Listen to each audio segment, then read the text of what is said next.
Anong tawag dyan sa lulutuin mo, Glenn? Igigisa mo yan. Ano ba yan? Ano pangalan yan? Yung ano to, yung tirem to, tirem. Ha? Tirem. Ano sa Tagalog yan? Ilocano po yung tirem eh, ano to. Hindi ko alam kung ano. Suso, ano ba? Hindi, yung parang, ano ba yung ganyan o na bubuksan. Ano Yung talaba. Talaba.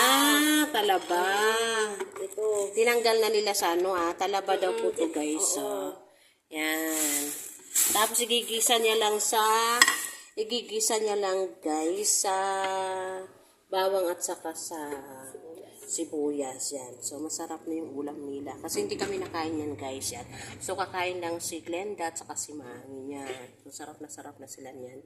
Walang ano yan, walang sabaw. Gisa lang talaga. Gisa lang. Gisa lang. Ang sabaw. Oh, yan. Yung talaba. Yan pala yung talaba, guys. Yan. Tinanggal na yung kanyang shell. Tapos nilagay nila sa plastic. Tapos nilagyan nila ng tubig. So, yan. Kaya binanlawan na lang ni Glenda. So, nilagay niya lang dito. Yan. Gigisahin niya. So, tignan natin, guys, kung paano niya gisahin. Yan. So, yan.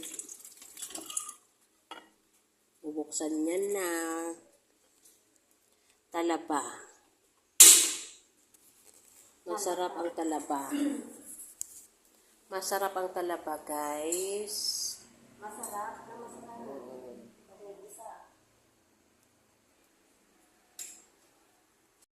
So, ito na guys, nilagyan niya na ng oil.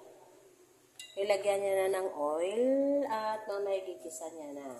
So, wait lang natin itong uminit yan. Iinit pa siya guys, di ba?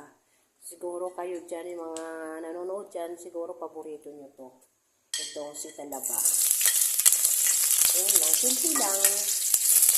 Simpleng luto lang yan guys. Yan. Ganyan siya. Ganyan yung pagluluto niya ng talaba.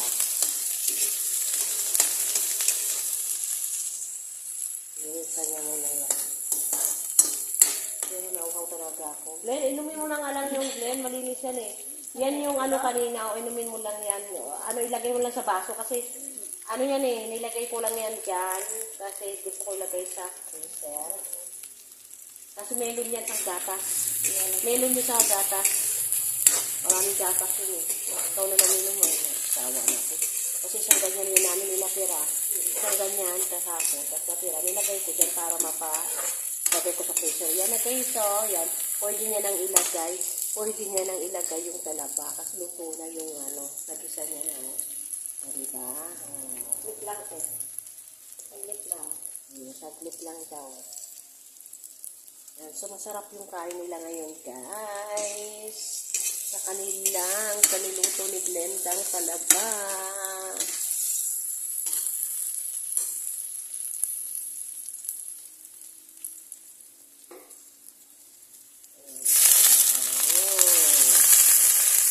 Diba?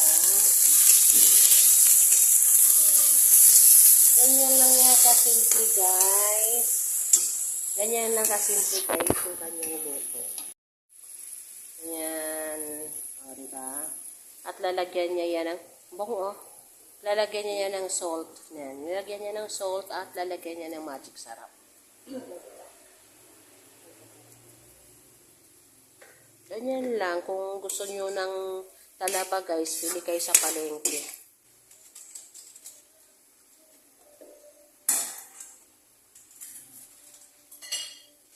At lalagyan niya ng magic sarap.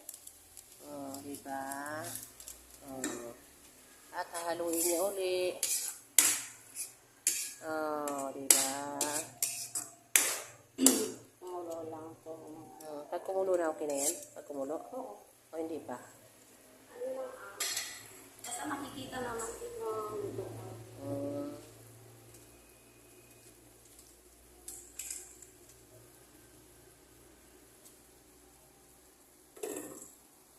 Yung kanin nga, Glenn, initin mo, Glenn.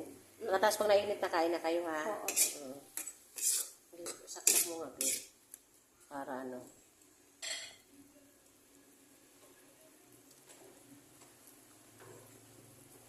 Tapos kain na kayo. Yan, so ganyan lang po guys yung kanilang pagluto ng talaba. Yun guys, yan, maluluto na yung kanilang ulam na talaba. Yan na guys, so, yan, di ba? Yun guys, di ba? So, kung kayo ay may mga talaba dyan, simpleng lutuin nyo lang, simpleng ganun lang ang luto. Pwede na yun. Pwede nyo ng pang-ulam. So, thank you guys. Thank you for watching.